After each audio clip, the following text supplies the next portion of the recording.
नमस्कार दोस्तों, मैं संदीप यादव स्वागत करता हूं आपका अपने यूट्यूब चैनल में। दोस्तों, जैसा कि आप देख रहे हैं व्हाइट बोर्ड पे लिखा हुआ है हिंदी। आज जो हम डिस्कस करने वाले हैं जिस टॉपिक के ऊपर, वो सब्जेक्ट है हमारा हिंदी, और हिंदी का जो टॉपिक है वो हमारा क्या है, संधि। ठीक है ना। जैसा कि आपको पता है, पिछले 2-3 दिन से मेरी वीडियो अपलोड नहीं हो पा रही थी, तो कुछ टेक्निकल प्रॉब्लम की वजह से वीडियो अपलोड नहीं हो पा रही थी, और उसको मैं कुछ सुधार किया हूँ। जहाँ तक हो पाया है वीडियो को अच्छे तरीके से अपलोड किया हूँ। अगर फिर भी कोई टेक्निकल प्रॉब्लम आ रही हो तो आप कमेंट बॉक्स में एक बार लिख के बता दीजिएगा, मैं उसको ठीक करने का प्रयास करूँगा। ठीक है ना। तो आज हम जो बात करेंगे संधि, ठीक है, थोड़ा सा फास्ट करेंगे, रिवाइज़ करना है इसको, क्योंकि जो पिछली संधि जो मैं पढ़ाया था आपको वो था अपना दीर्घ स्वर संधि। दीर्घ स्वर संधि मैंने आपको बताया था। ठीक है, एक बार फास्ट रिवाइज़ कर लेते हैं, उसके बाद दोबारा से स्टार्ट करते हैं जो नेक्स्ट टॉपिक हमारा। ठीक है ना। तो संधि में मैं आपको बताया था, संधि 3 प्रकार की होती है। पहला आपका होता है स्वर संधि। ठीक है, पहला आपका हो जाता है स्वर। समझ में आ रही है ना यार, कहीं बाद में ये मत कहना कि सब फारसी में लिख रहे हो क्या।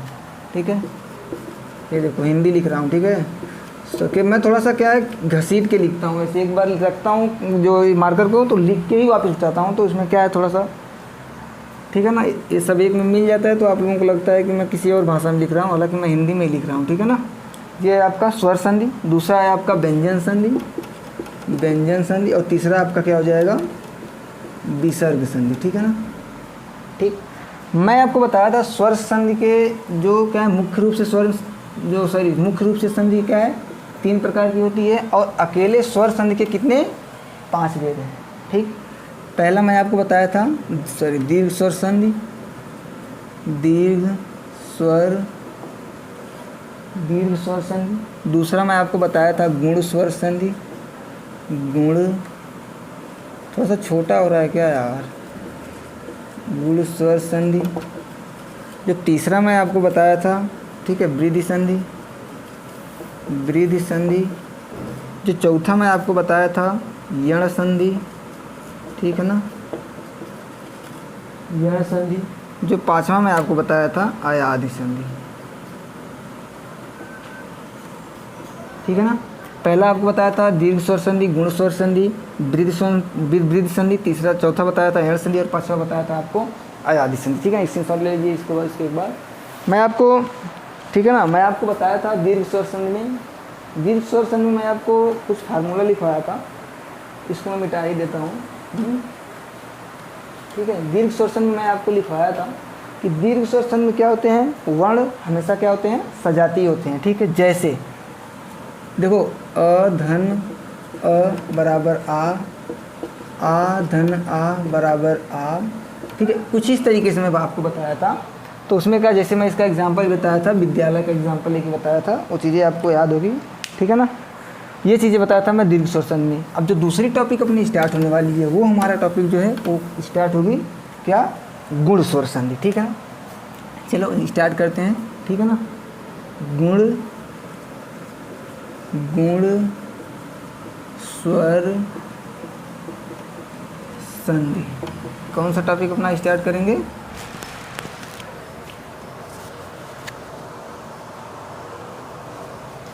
गुण स्वर संधि। ठीक है ना।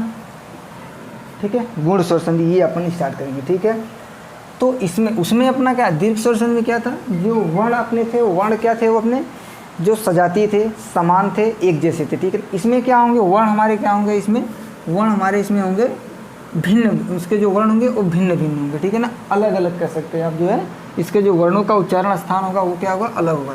लिख लो इसका फार्मूला, सारी परिभाषा। जो वर्ण होंगे, वर्णों का उच्चारण भिन्न होगा। ठीक है ना, इसमें वर्णों का उच्चारण क्या होगा, भिन्न होगा। ठीक, जैसे बात करूँगा मैं, जैसे मान लीजिए आ, ठीक, ई, ठीक, ऊ। ठीक है, ये अ हमारा क्या है, ये हमारा कंठ से बोले जाने वाला है। ठीक है, एक कंठस्थ जैसे कंठस्थ हुआ, मूर्धन्य हुआ, तालव्य हुआ, दंती हुआ, ये सब क्या है, ये मैं जब आपको व्याकरण बताऊंगा तो उसमें अच्छे तरीके से क्लियर कर दूंगा। तो मुझे तो पहले, चलो ठीक है कोई बात नहीं, कोई दिक्कत नहीं, कोई परेशानी नहीं आने वाली। हालांकि आप कंपटीशन की तैयारी कर रहे हो तो इतना तो आपको पता ही होगा चीज़ें, ठीक है ना जी। लेकिन जो भी मैं अगला जो भी वीडियो बनाऊंगा उसमें मैं क्या करूँगा, वर्णमाला पे वो वीडियो बना दूंगा, 15 मिनट में सारी चीज़ें कवर कर दूंगा, ठीक है ना। ये क्या है, अ कंठ से बोलने जाने वाला है, ठीक है। ये ऊ क्या है हमारा, ओष्ठ, ओठ से ओष्ठ हो जाएगा। और ई क्या आ जाएगा हमारा, तालु, ठीक है। इसमें हम क्या करेंगे, उसमें हम क्या करते थे, कंठ को कंठ से ही मिलाते थे, अ धन अ बराबर आ धन आ बराबर आ, इस तरह से लिखते थे। इसमें हम क्या करेंगे, आपको यहीं पे लिखा है वर्णों का उच्चारण जो होगा वो क्या होगा, भिन्न भिन्न होगा, एक तरह से नहीं होगा, समान नहीं होगा, क्या होगा, भिन्न होगा। इसको आप कह सकते हैं अलग अलग होगा, ठीक है। जैसे अ को हम लिखेंगे एक बार ई के साथ, फिर आ को हम लिखेंगे एक बार ई के साथ, इसी या को हम एक बार ऊ के साथ लिखेंगे, इसी या को एक बार हम क्या करेंगे उस। तो इस तरह से क्या करेंगे, इसका जो मिलान हम करेंगे वो ई एक बार तालु के साथ करेंगे, एक बार ओष्ठ के साथ करेंगे, फिर एक बार तालु के साथ करेंगे, एक बार ओष्ठ के साथ करेंगे। मैं आपको इसको थोड़ा सा अच्छे तरीके से लिख देता हूँ ताकि आपको चीज़ें समझ में आए, ठीक है ना। इसको मैं थोड़ा सा ऊपर लिखूँगा, ठीक। ये हो गया अपना गुण स्वर संधि, ठीक है।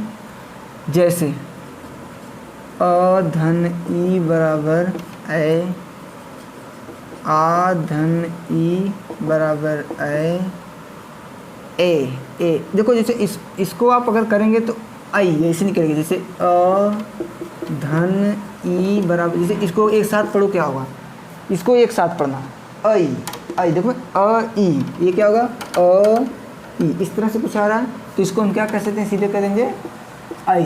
ये वाला जब करेंगे आप तो डबल हो जाएगा, ठीक। ये तो ये और ये, ठीक है ना।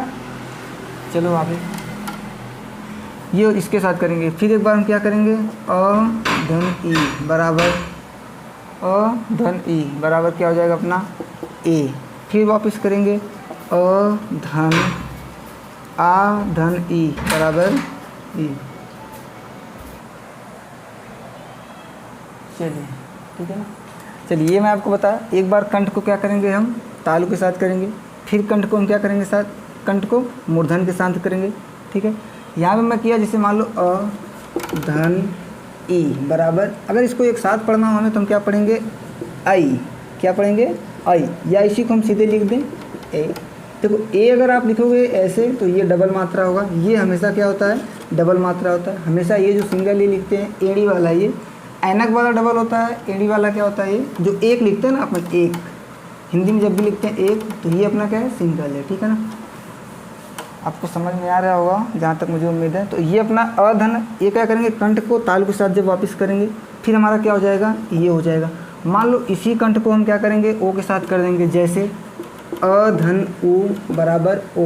इसका मैं एग्जांपल लेके जब आपको बताऊंगा तो आपको चीज़ें अच्छे तरीके से समझ में आई। अगर आपको अभी नहीं समझ में आ रही होगी तो आप घबराइए मत, परेशान मत होइए, सब चीज़ें अच्छे तरीके से क्लियर हो जाएगी, ठीक है ना।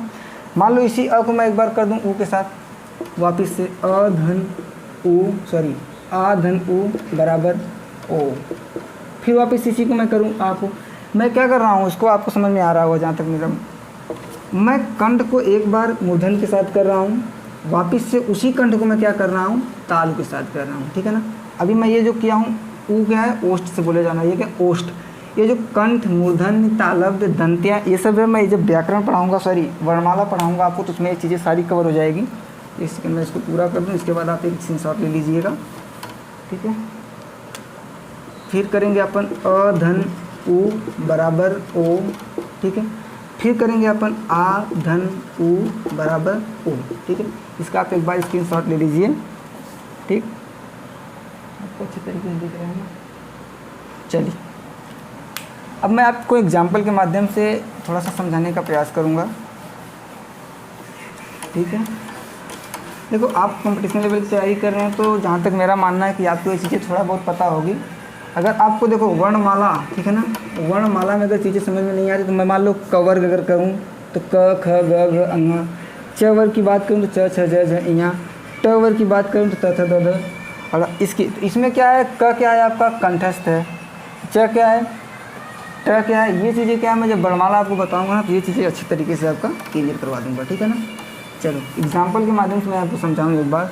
तो मान लो मैं आपसे पूछूँ कि नरेंद्र, ठीक है, छोटा सा है, आपको पता भी होगा, नहीं पता है तो अभी समझ में आ जाएगा। नरेंद्र, मैं अगर आपसे ये चीज़ पूछूं कि नरेंद्र में कौन सी संधि बनेगी, तो आप क्या बोलोगे? गुण स्वर संधि बनेगी, गुण स्वर संधि बनेगी, ठीक है। मान लो मैं अगर आपसे पूछूं विद्यालय में कौन सी संधि बनेगी, तभी आप क्या बोलोगे? विद्यालय, ठीक है।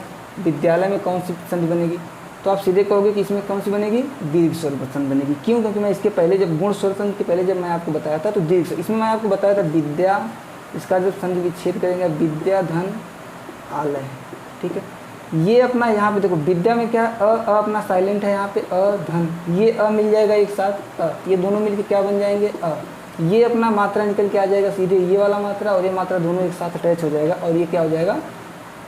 आ बन जाएगा। और ये जो अपना पूरा निकल के आएगा संधि विच्छेद का संधि निकल के आएगा वो आएगा अपना विद्यालय, ठीक है ना। उसी तरह से जब नरेंद्र का हम संधि विच्छेद करेंगे तो नरेंद्र का जो अपना संधि विच्छेद निकल के आएगा नर धन इंद्र, ठीक है। नर धन इंद्र, देखो इसमें मैं आपको एक चीज़ समझाने का और प्रयास करूँ। नर है, मान लो नर को मैं अगर आपसे कहूँगी नर को आपको क्या करना है? अलग अलग लिखना है, तो कैसे लिखोगे? न लिखोगे, ठीक है, न अनुस्वार, ये न धन अ धन र धन अ, कुछ इस तरह से लिखेंगे, ठीक है। इसी को अगर एक साथ हम मिला के लिख दें तो सीधे नर हो जाएगा। उसी तरह से इंद्र का भी जब करेंगे तो इंद्र का होगा। तो इसमें क्या मैं आपको बताया हूँ, अभी जस्ट 2 मिनट पहले बताया मैं आपको, अ धन ई, मैं कंठ को क्या करूँगा? कंठ को मैं क्या करूँगा? ई, तालु से, कंठ को मैं तालु से जब मैच करूँ, इसको एक साथ मिलाऊंगा तो क्या हो जाएगा? अ, यहाँ पे अ छुपा हुआ अपना अ धन, ये क्या है? ई, ये कुछ आई इस तरह से निकल के आ रहा है, ठीक है, आई। इसको अगर हम एक साथ बोलेंगे तो ऐ इस तरह से निकल के, देखो व्याकरण जब आपको वर्णमाला जब पढ़ाऊंगा आपको तो सारी चीज़ें अच्छे से कवर कर दूंगा। अभी तो एग्जाम्पल के माध्यम से समझा रहा हूँ, आप इसको समझ लीजिए, ठीक है ना। आप तो वर्णमाला पढ़े भी होंगे जहाँ तक मुझे उम्मीद है। तो इसका जो नरेंद्र का संधि विच्छेद होगा वो अपना होगा देखो ये हमेशा क्या होता है? संधि विच्छेद। जो ये प्लस में लिखते हैं हम, ठीक है, जो धन में जो प्लस में लिखते हैं, जो ऐड में लिखते हैं, ये हमेशा हमारा संधि विच्छेद होता है, इसको ध्यान में रखिएगा। जो दोनों को मिला के एक साथ लिखते हैं वो हमारा होता है संधि, और ये होता है संधि विच्छेद, ठीक है ना। जो प्लस में, ये दोबारा से बताता हूँ मैं आपको, जो प्लस में लिखते हैं ये हमारा होता है संधि विच्छेद, और जो एक साथ लिखा होता है ऐसे करके वो क्या है? हमारा संधि है, ठीक है ना। देखो क्वेश्चन 2 तरीके से पूछता है। ये तो आपको पूछ देगा सीधे नरेंद्र दे देगा, इसमें आपको बोल देगा क्या करिए? इसका संधि विच्छेद करिए। इसी तरह से कुछ 4 ऑप्शन दे देंगे, 1 2 3 और 4। इसी तरह से कुछ क्या करेगा? थोड़ा सा इसमें कुछ टॉपिक चेंज करके, हालांकि इसमें जो भी चेंज करना चाहे, मान लो कुछ भी कर देगा, तो उसमें से क्या करेगा? एक ऑप्शन आपसे पूछ देगा, या तो नरेंद्र ऐसे करके पूछ देगा इसमें कौन सी संधि है, गुण संधि, स्वर संधि से जो है वृद्धि संधि या विसर्ग संधि क्या है, वो चीज़ें आपसे पूछ देगा। इसमें आपको ज़्यादा घबराने की ज़रूरत नहीं है, बहुत ज़्यादा कुछ ये है नहीं, ठीक है ना। दूसरा एग्जाम्पल मैं आपको समझाऊं। मान लो महोत्सव, मैं आपसे पूछ दूं, मान लो जैसे मैं खुद पूछ रहा हूं आपसे महोत्सव, मैं आपसे अगर ये पूछूं कि महोत्सव में कौन सी संधि है तो आप क्या बताएंगे? ठीक है, महोत्सव में अगर मैं पूछूं कि महोत्सव में कौन सी संधि है तो आप क्या बताएंगे? इसका अगर हम संधि विच्छेद करेंगे तो पहले तो होगा महा, फिर क्या हो जाएगा? छोटा हो रहा है क्या? एक सेकंड रुको, मैं सही से लिखता हूँ, इधर से क्या थोड़ा सा उल्टा पड़ रहा है ना, तो आप लोग समझिए। ये हो जाएगा महा प्लस उत्सव, ठीक है, उत्सव। अब देखो मैं इसको कैसे किया, महा प्लस उत्सव। इसको करने का मेरा जो लॉजिक है वो क्या कहता है, मैं आपको इसमें देखो गुण स्वर संधि मैं आपको पहले बताया, इसमें क्या शब्दों जो वर्णों का उच्चारण होता है वो भिन्न भिन्न होता है, यहाँ भिन्न भिन्न दिखाई दे रहा है, पहली चीज़। दूसरी चीज़, जब मैं इसको लिखा हूँ अलग अलग, मान लो महा का कुछ लिखना होगा तो म धन अ इस तरह से लिखेंगे, ये जाके महा बना है, ठीक है। अब इसी को हम क्या करेंगे, जब संधि विच्छेद करेंगे, ये है हमारा अ, ठीक, ये आ है हमारा आ धन, ये क्या है ऊ। अब मैं जब आपको इसके पहले अभी फार्मूला इसका लिखवाया हूँ तो उसमें आपको स्पष्ट तरीके से बताया हूँ कि जब कभी भी हमारा होता है कंठ को हम क्या करेंगे, यहाँ पे हमारा क्या हो रहा है, कंठ हमेशा क्या है यहाँ पे, अब देखो ऊ क्या है, ओठ से बोले जाने वाला, तो ऊ क्या हो जाएगा हमारा ऊ, इस ये मिल के हमारा क्या हो जाएगा ओ। ये जो मात्रा होती है कभी भी हम ओ, जैसे मान लो ऐसे ये ओ हो गया, तो हम ओ जब लिखते हैं तो इसको यहाँ से मिटाओ, इसको साइलेंट कर दो सीधा, ठीक। इसको जब साइलेंट करोगे तो आपका बचेगा क्या, ये हमारा ये चीज़ें बचेगी, ठीक है ना। अब जब इसको हम लिखेंगे, सारी आपको समझ में आ गया होगा, नहीं समझ में आया तो एक बार रिपीट करिएगा वीडियो को, सारी चीज़ें समझ में आ जाएगी। बहुत बड़ा कुछ ये वो नहीं है कि कोई साइंटिफिक वर्ड है, हिंदी ही है ना, और बहुत डिफ़िकल्ट वर्ड का मैं यूज़ भी नहीं कर रहा हूँ, ठीक। ये हमारा क्या है, ऊ, ठीक है ना। ये हमारा हो जाएगा म, हाँ ये तो होगा। ये ऊ हमारा कहाँ आ जाएगा, ये ऊपर आ जाएगा, क्या हो जाएगा, ओ हो जाएगा, महोत्सव। ये चीज़ें हो गई, ठीक है। आपको लगेगा कि बहुत लंबा हो रहा है, लेकिन ऐसा कुछ है नहीं। अगर इतना लंबा जाएगा नहीं तो आपको समझ में भी नहीं आएगी चीज़ें, ठीक है ना। मैं इसमें एक चीज़ मैं और आपको बताता हूँ, जो मूर्धन्य वाला मैं आपको नहीं बताया, मैं आपको ये चीज़ बता दिया हूँ, ठीक है। कंठ क्या करेंगे, तालु के साथ, ठीक। कंठ को क्या करेंगे, तालु के साथ हो गया, ओष्ठ के साथ। मैं कंठ को बता दे रहा हूँ आपको मूर्धन्य के साथ। कंठ को क्या करेंगे, मूर्धन्य के साथ। ये दोनों चीज़ें हो गई है। अब बचा है अपना मूर्धन्य के साथ, मैं इसको बता देता हूँ। री, जो री से ऋषि, ये क्या है, मूर्धन्य, ठीक है।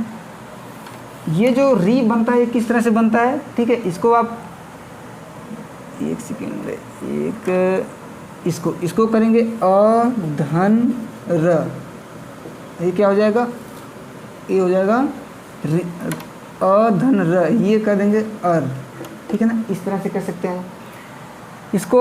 अगर आपको मैं एग्जांपल से समझाऊंगा तभी समझ में आएगा, ठीक है ना, क्योंकि इस तरह से थोड़ा सा डिफ़िकल्ट हो जाता है। हालांकि ये क्वेश्चन बहुत आता नहीं है, ये नहीं कहने का मतलब ये नहीं कि आता नहीं, आता है। मान लो 4 एग्ज़ाम आप दिए, किसी में नहीं पूछा, किसी एक एग्ज़ाम में आपको पूछ दिया तो आप यही बोलोगे कि आप तो बताए थे कि ये नहीं आता है, ठीक है। आपको ऐसा नहीं करना है, इसको भी पढ़ के जाना है।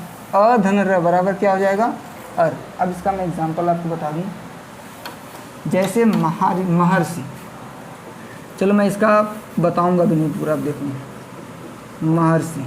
अब आप कमेंट बॉक्स में मुझे ये लिख के बताइएगा, पहला क्वेश्चन है ये आपका, ठीक है ना, कि ये संधि कौन सी है, संधि कौन सी है, ठीक है। ऑप्शन में आप ले लीजिए दीर्घ स्वर संधि, दीर्घ स्वर संधि, तो मैं बोल रहा हूँ इसलिए थोड़ा छोटा हो रहा है, आप समझ जाइएगा। और दूसरा आप कर लीजिए विसर्ग संधि, और तीसरा कर लीजिए अयादि संधि। नहीं समझ में आ रहा है ना, एक सेकंड,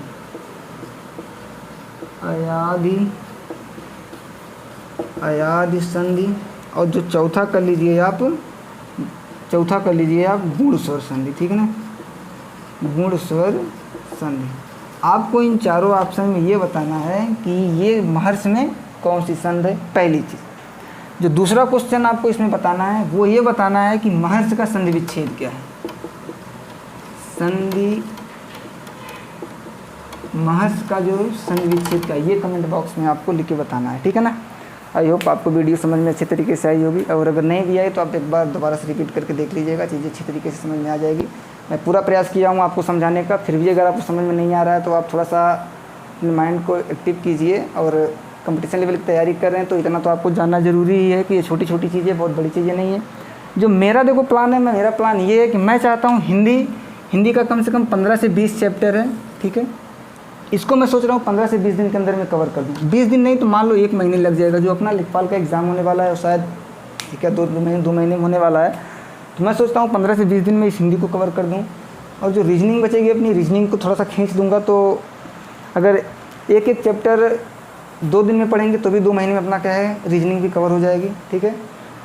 तो आप लोग थोड़ा सा चैनल को लाइक शेयर और सब्सक्राइब कीजिए और अपना प्यार थोड़ा सा मुझ पे भी बरसाइए, ठीक है ना। चलिए मिलते हैं अगले वीडियो में, तब तक के लिए टेक केयर, बाय बाय। और हाँ, मेहनत से पढ़िए, अपना नाम रोशन करिए, माँ बाप का नाम रोशन करिए, ठीक है ना। और खूब अच्छे तरीके से पढ़िए, ठीक है। और कमेंट बॉक्स में इस चीज़ का आंसर जरूर दीजिएगा, ठीक है।